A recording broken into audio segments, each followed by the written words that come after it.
actually do have a very special format today, one that we've not tried before, called reverse mentoring.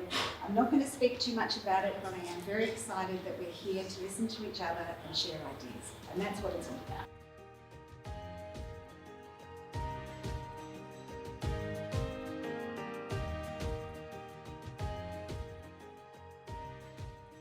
So you heard me talk last year about some of the benefits of reverse mentoring when we introduced this online in a Zoom call.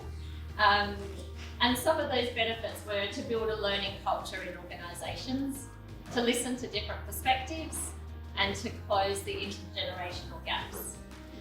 It's about better support of diversity and inclusion. I talked in that particular session about Linklaters, one of the international law firms, and how by introducing reverse mentoring, the leadership team were able to get a much better understanding of minority issues, particularly women in ethnic groups and people from the LGBTQIA+ community. It's also about retention of staff. Procter & Gamble had a major issue with retaining their young female talent.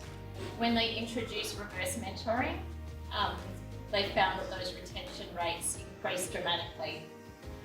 It's also about building digital skills. When Estee Lauder introduced reverse mentoring, they actually changed their whole marketing strategy because millennials convinced the executive team that they should be using ambassadors to promote their brands. It's about creating efficiencies through tech, developing the leadership skills of our young people, and of course giving our more senior leaders the opportunity to really refine their leadership practices.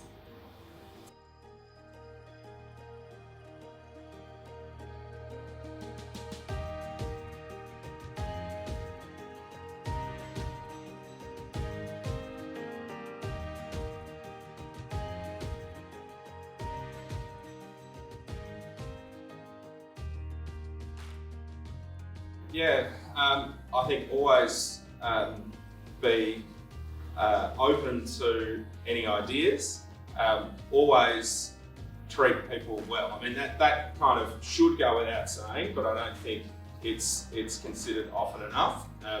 You're likely to have a very diverse and windy career journey. So it's important to always treat people with kindness and respect, and because you never know at some point down the line where those connections might come back and where someone might be able to support you or you might be able to support them. So I think that sort of approach has served me well, generally speaking. In the future, it would be really good to see a bit more inclusion, as you were saying before, about these companies that are using their young people. I feel like the inclusion of young people is so important, considering they're going to be, the next group that are coming into, lead your company or hopefully lead the company. Getting that influence is going to be so important because you will attract or focus on these groups that, may not be at the forefront of your mind or the forefront of your program.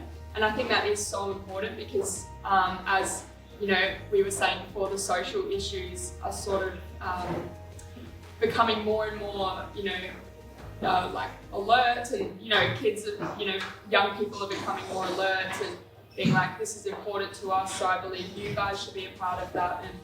And I think that's really important because then you'll, just like before, when we were talking about values, it'll really attract the young, people into your programs and really make them want to work for you and push your company's higher, hopefully.